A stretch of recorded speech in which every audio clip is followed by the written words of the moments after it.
What's the most you'd do to make someone close to you? Stand by them in trouble? Give them gifts? Check in on them all the time? That's what all of us do. But here's the tragedy. The more special you make someone feel, the cheaper they start treating you.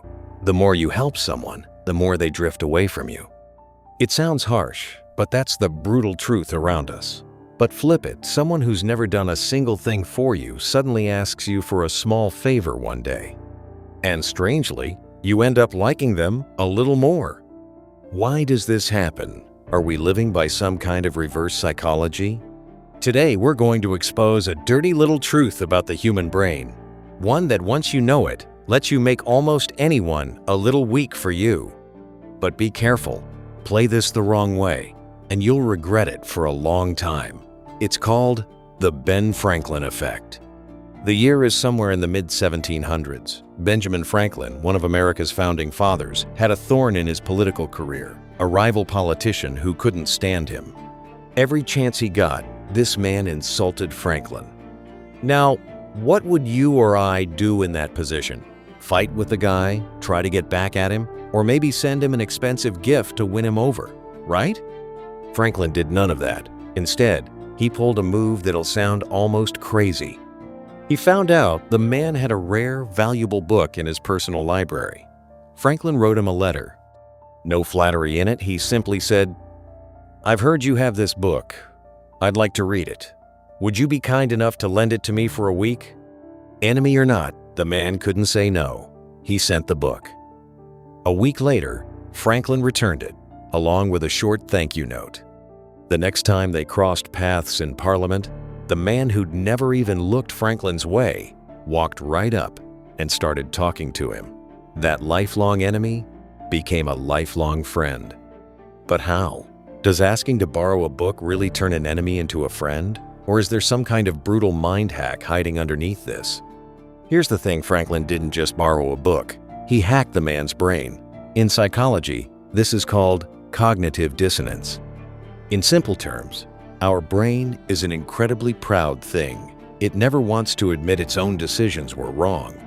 Say you dislike someone. Your brain's logic is, "I hate this person." But then you suddenly do them a favor.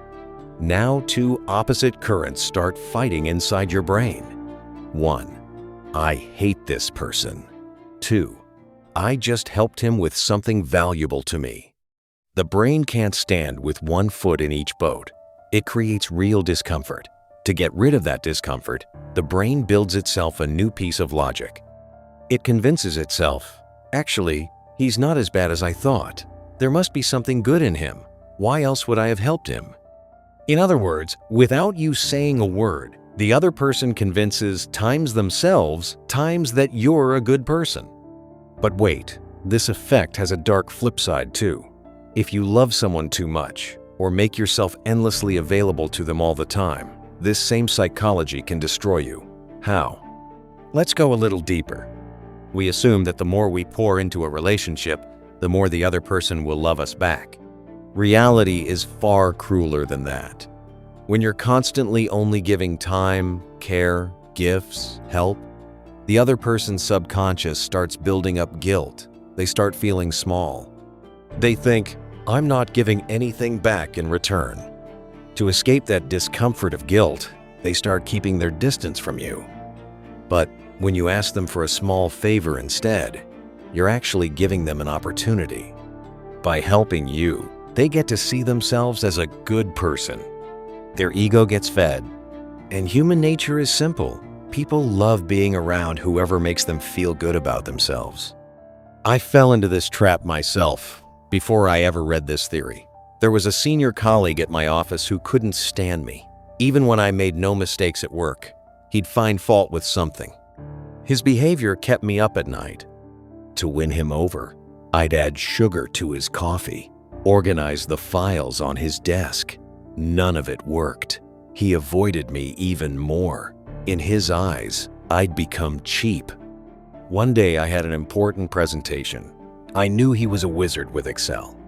I put aside all my ego, anger, and fear, walked up to his desk and said quietly, "I'm stuck on this part. No one else in this office can do it as cleanly as you. Could you show me?" I saw a strange satisfaction flash across his face. In just 5 minutes, he'd walked me through it. I just said thank you and left. Believe it or not, the next day at lunch, he came and sat next to me. The man who couldn't stand me became my mentor. That's the day I understood.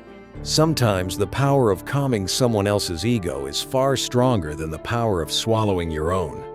Now you might be thinking, isn't this a kind of manipulation? Am I just using people? Honestly, there's a very thin thread here. If you use this trick to trap someone or exploit them, then yes, you're a manipulator. But if you genuinely want to melt the ice built up between you and someone, to mend a broken relationship, this isn't a crime.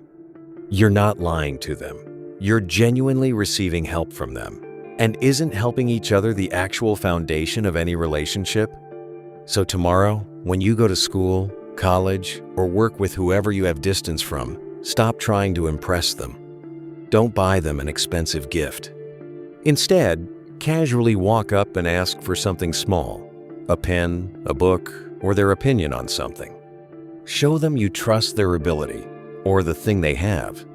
Remember, a relationship doesn't always start with, "What did I give?" Sometimes, one small sentence, "I could use your help," can break down the hardest wall in the world. Let me know in the comments which psychological secret you